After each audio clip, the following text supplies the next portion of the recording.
Kita semua berharap ini bukan hanya sekedar janji, tapi masyarakat juga menagih bukti untuk memberantas kejahatan luar biasa, korupsi di Indonesia.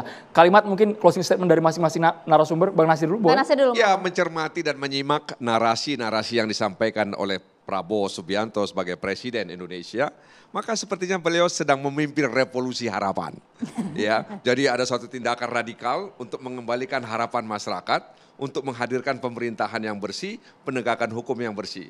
Karena kemarin itu ada revolusi mental, tapi katanya mental. Nah, mudah-mudahan revolusi harapan bisa mengembalikan kepercayaan dan memulihkan martabat pemerintah di mata rakyat. Prof. Henry.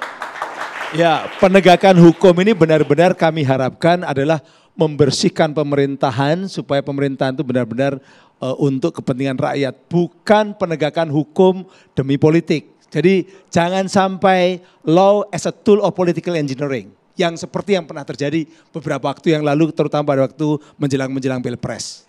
Waduh, silakan Mas Aristo.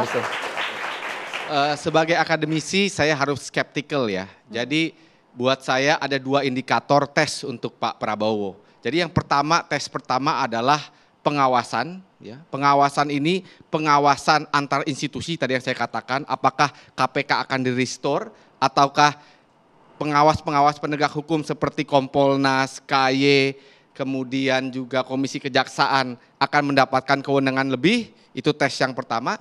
Tes yang kedua adalah pengawasan melalui hukum acaranya sendiri. Apakah ada counterbalancing force untuk aparat-aparat penegak hukum yang sudah jelas sekarang ya, tadi Pak Arianto katakan 50 tahun lalu, ada tendensi untuk menjual kekuasaannya. Ini harus dibalance. Itu adalah dua tes. Harus balance, silakan. Monggo Bang Saur. Malam ini saya menggunakan peci yang digunakan oleh The Founding Fathers Soekarno dan Hatta. Dan saya sengaja membuat Laskar Daulat Rakyat. Kawan-kawan, di konstitusi yang berdaulat itu adalah rakyat. Mau apapun dikatakan oleh pemerintah, presiden sekalipun. Tapi kalau tidak ada komitmen dari diri kita pribadi untuk bersih, inilah yang membuat kemudian pemerintah kita akan bersih. Indonesia ini baik, kita yang buat. Terima kasih. Pemerintah bersih. Monggo, Pak Arianto.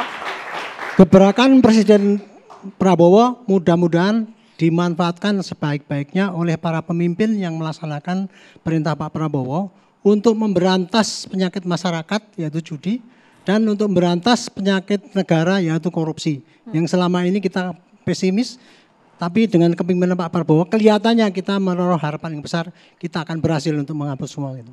Ya, paling tidak kita semua di sini optimis lah ya bahwa pemerintah kita akan siap bersih-bersih untuk kemudian negara kita juga akan bersih ke depannya, Andro. Sepakat, Maria. Merdeka. Pemerintah harapan merdeka. Pemerintah harapan merdeka.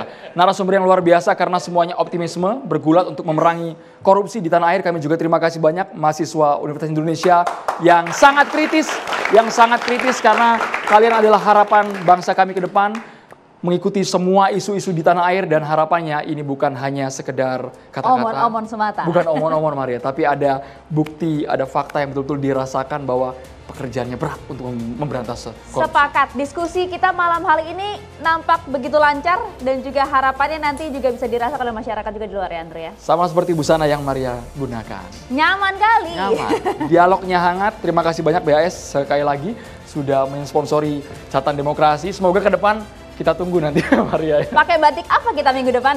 Pemirsa pasti penasaran. Harus kami tutup Catatan Demokrasi hari ini. Saya Ruben Merkuri. Saya Maria Asgaf, kita berdoa. Terima kasih. Sampai jumpa minggu depan.